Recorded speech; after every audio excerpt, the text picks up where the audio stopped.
Hello everybody, I am Jmulls of Jmulls Gaming, and let's talk about the Final Fantasy XIV mobile game, because we actually have some gameplay now. We don't have much, but we know at least a little bit about how the jobs will play when it comes to the mobile version. And it's rather interesting because it's way more than I actually thought we would get. It seems like each job gets about 10 to 11 buttons to press, and for mobile, that's way more than I actually thought it would be. I know some people thought it might be like 3 to 5. There was a part of my brain that was saying maybe even just 1 or 2, but that's a good amount of buttons to actually press. Now, granted, one of them seems to be auto attack for some reason. I'm not entirely sure why, and there's another one for the job icon. I don't know if that's actually a clickable button or if that actually does something, like maybe that's your limit break. I don't think it is, but I think this is very nice to see. And now, I want to talk about why, because I am not someone who is a mobile gamer. I don't like playing games on my phone outside of like maybe 2048 or the occasional puzzle game or the wood puzzle game or whatever that I use just to kill a few minutes. I don't really like to use my phone as an interface for a game. I don't like the control scheme with touchpad, or I guess touch screen. Screen is too small for me if I want a game for any long period of time. I just don't find it comfortable. There's a lot of people out there that do though, and they enjoy having the ease of access when it comes to playing on a phone. And much like a lot of the internet, it's very easy to seclude yourself in your own little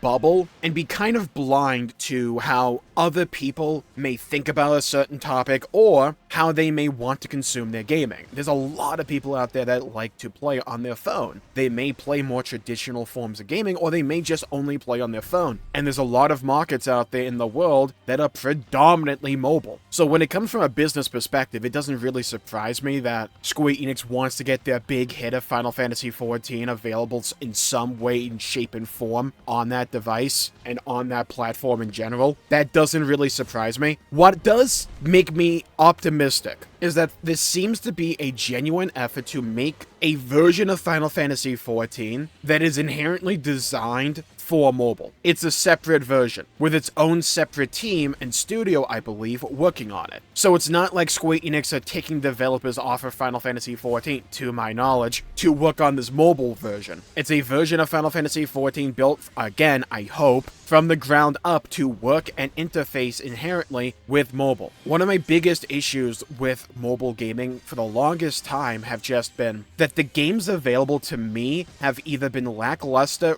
really boring, or extremely surface level. There's always the occasional odd outlier. There's a couple of mobile-based games that I play on PC that I really enjoy, Wuthering Waves being a big standout for me this year. And I think over the last few years or so, we are seeing more and more games, predominantly gacha games, try and create this cohesive gaming environment on the mobile platform. Now, your thoughts and opinions about gacha aside, there's a lot of games that have a lot of depth to them, and you can sink a ton of hours into. And that's becoming more and more commonplace on mobile, and I think the standard for gaming on mobile is starting to go up ever since like 2020. I think Genshin Impact kind of led this charge in a lot of ways. Again, your opinion on the individual entries and titles being discussed here is not really the point. It's a trend that I'm starting to see. But there's been one big blemish on a lot of these bigger mobile games for a lot of people, and that is the gacha system. Some games do it far better than others. Games like Honkai Star Rail, games like Wuthering Waves. I have played these games for hours and hours and hours, and I'm completely free to play. But the gacha system by itself has been a massive thorn in the proverbial side for a lot of people. Something that they immediately hear and they just get checked out without a second thought. It's oil and water for a lot of people, understandably so. It's an egregious form of monetization that inherently affects game design. And I've been wanting to see fairer monetization policies in mobile game for the longest time, and depending upon what they do here with Final Fantasy XIV, maybe it could possibly lead the charge in that regard when it comes to these bigger, larger entries opportunities in the mobile market, because from an interview that Yoshi P did that is on the Final Fantasy XIV Mobile Twitter, seemingly the game will not have a gacha system, and that they are apparently focusing in on smaller but more sustainable long-term profit gain from the game, instead of generating as much profit as humanly possible. I'm with Preach Gaming on this. I think there's a part of the 14 mobile identity that is kind of reserved to act almost as a pipeline to get people into the subscription-based console and PC version of Final Fantasy XIV. I think that's one of the effects they want to have happen when it comes to mobile.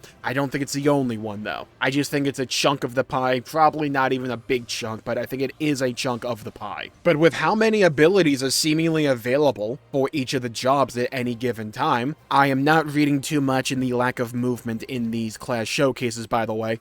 That is pretty much standard practice when it comes to class showcases for Final Fantasy XIV, nor do I think these showcases are even official. I'm not sure, though. It's mainly just to show off animations, and I think they look fine. Mobile hardware is pretty impressive nowadays, but it's no PC, right? And it's no PlayStation 5. So I imagine a lot of these animations were designed inherently to be toned down the visual particle effect department to be more resource-friendly for mobile platforms and a wider swath of potential hardware there. I do think some of them look rather crisp. I'm a particular fan of the warrior and monk animations that were showcased. They seem fast-paced and just rather impactful. But if this game has fair monetization and actually engaging combat, that's not just super surface level, I think that could be a really good sign for mobile gaming going into the future, because that's the kind of stuff that can create trends. And if you know anything about the mobile market, it is super trendy. If you have one big success, a bunch of other things hoping to imitate that success will sprout up. And it'll be interesting to see how an actual, fully fleshed out MMORPG can work on mobile device. I know some people were concerned about, well, mobile gaming tends to be designed for short spurts, because you may be on the train, you may get distracted, you may need to be able to put your phone away real quickly. Final Fantasy XIV have really long boss fights. Fights can go on for like 5 to 10 minutes in length, if not even more than that, combined with cutscene intensive main story segments that can easily go on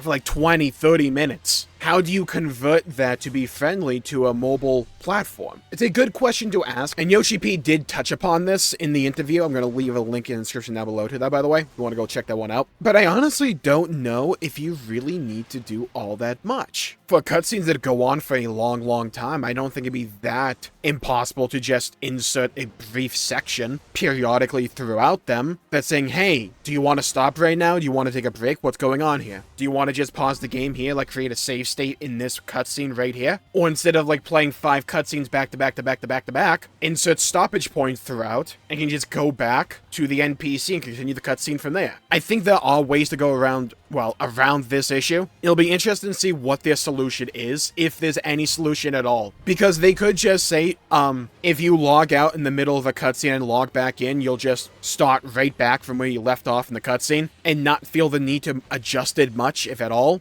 Because the mobile market is that big, and when you have a market that big, chances are you can probably find a decent enough slice of that audience that would be interested in having longer game sessions, that would be interested in having story that goes on for a bit longer than a lot of other mobile games. It could be some combination of those kinds of solutions. It'll be interesting to see. And I think the best part of Final Fantasy XIV Mobile is that it's a completely separate studio. It's Lightspeed Studios. As someone who is not a mobile gamer who does not like to game on my phone, and if I am going to go out and about and want to game on the move, I'd rather just bring my Switch than play on my phone. I can just ignore it. It's not like it's taking dev resources away from the base game. So like worst case scenario, I just have to ignore it, and best case scenario, a cool version of Final Fantasy XIV you can play on the go. Now, I will say it will be absolutely funny if people are far more receptive to the job design in the mobile version and in the base game. That would be funny. I think some people will be partial to just the DNA of the mobile animations, and what I mean by that is, again, going back to what we were talking about before, where you are dealing with more limited hardware that can't do as much as, say, a good end